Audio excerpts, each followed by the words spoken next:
呢個就係我，你可能好好奇點解我會嚟到呢度。大家好，我得你都得，我係安樂窩嘅 Ringo。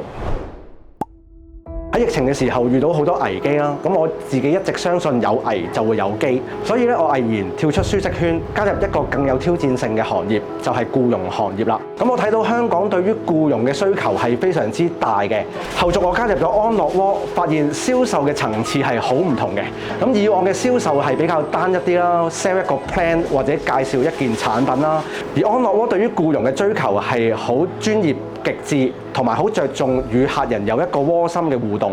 雖然 AI 嘅時代即將降臨，但我深信客戶關係係唔會被取替嘅。